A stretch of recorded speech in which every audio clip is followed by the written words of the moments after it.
Time now to bring in Alex Newman, our international correspondent. Alex, thanks for joining us today at the Dr. Duke Show. Thanks so much for having me, Duke. Always a pleasure. Well, for Freedom Project Media and for the Dr. Duke Show, you've written another great article about an outrage in California. I know. It seems unbelievable that California would have an outrage in education when their entire system of education is outrageous. But this is unique. We have a situation in California where even though the kids aren't in school right now, even though the kids are on lockdown at home in quarantine, the public schools are still trying to set up LGBTQ hookup meetings online for kids between the ages of 13 and not kids anymore 25. This is outrageous. Talk about the story for us, Alex. It really is incredible, Duke. It's just, it blows the mind, and yet we're so used to it now. So you have a concerned mother who posted this online. She said the school district had emailed her middle school child promoting this LGBTQ plus youth hangout where young children, as young as 13 years old, could interact with older homosexuals and transgenders in their 20s, in their mid-20s. And if you look at the invitation, if you go look up this organization, what you find is that they specialize in connecting these LGBT youth. They provide safe sex materials and supplies, they say.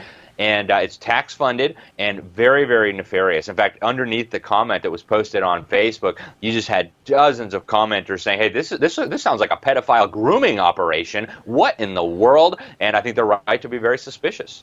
Yeah, when did we get to the point, Alex, that heterosexuality is now considered heteronormativity?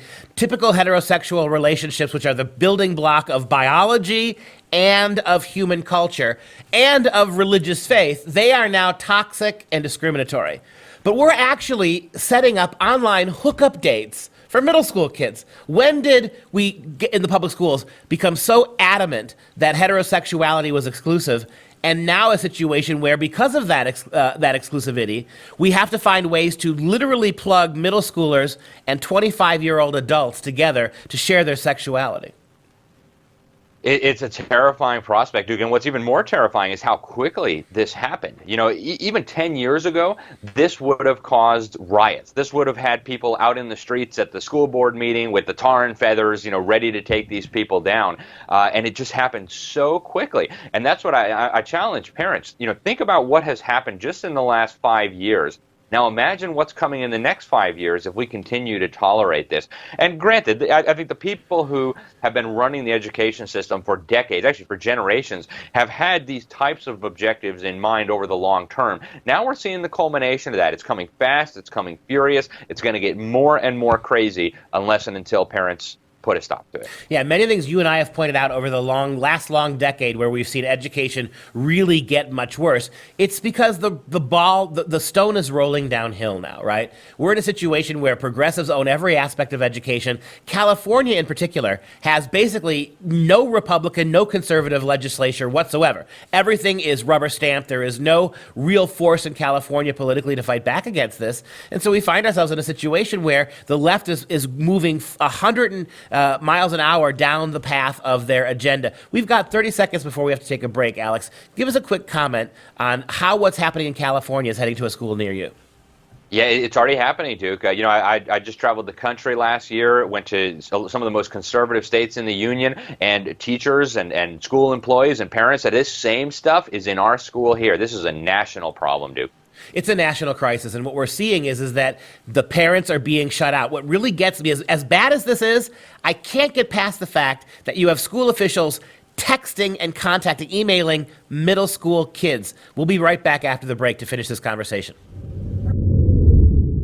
Hey, back with Alex Newman at the Dr. Duke Show. Alex, we've been talking about this outrageous story in California where you actually have school officials in the time of lockdown emailing middle school kids to get online with adult transgender and homosexual people for a closed meeting that parents can't sit in on. This is pretty staggering, but as you and I both know, California has a history of this and much worse. Talk about what's happening in California, some of the outrageous things that are being done to California school kids.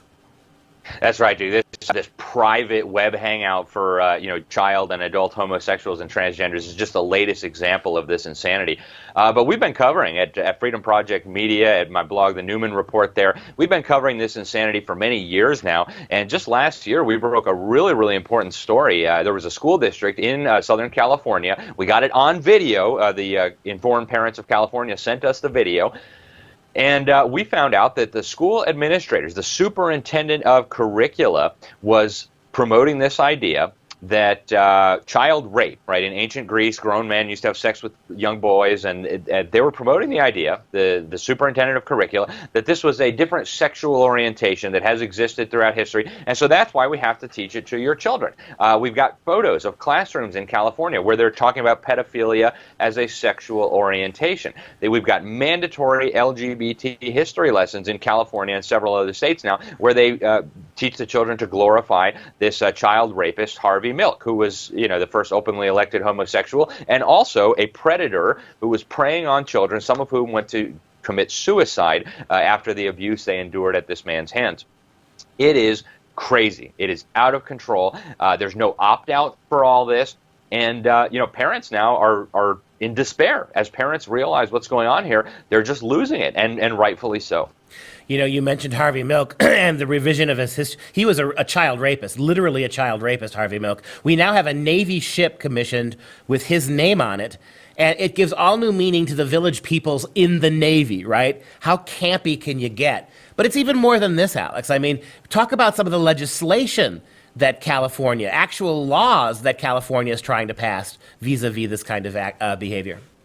Yeah, thanks, Duke. And earlier this year, we reported on a piece of legislation that Equality California and their allies in the legislature, and Equality California dominates in California, right? It's a radical LGBT group. And it's interesting, I think, the ages, because what they were saying was they wanted to pass this statute that would no longer mandate reporting in the sex offender registry if a homosexual man 10 years older than a child rapes this child. And of course, statutory rape is a significant crime. And they're saying, well, in the name of equality, we don't want to force judges to enroll all these people in the sex offender registry. Then look at the ages for this private, invitation-only LGBTQ safe space web hangout that they're peddling to the children in Santa Clara County.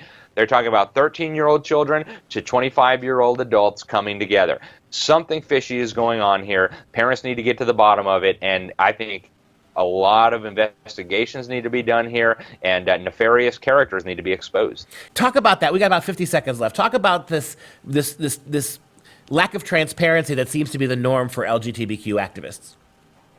Yeah, and I think it's part of the broader problem, Duke, is that this is a very nefarious agenda. And it goes back all the way to the start of these radical sexual education programs and the sexualization of children. If you go back and look at the roots of this, it started in communist Hungary under the Bela Kun regime. They thought it was a way to break down the family and morality. Then the disgusting pervert Alfred Kinsey, who was responsible for the rape and sexual torture of hundreds, maybe thousands of little children, some as young as 5 months old.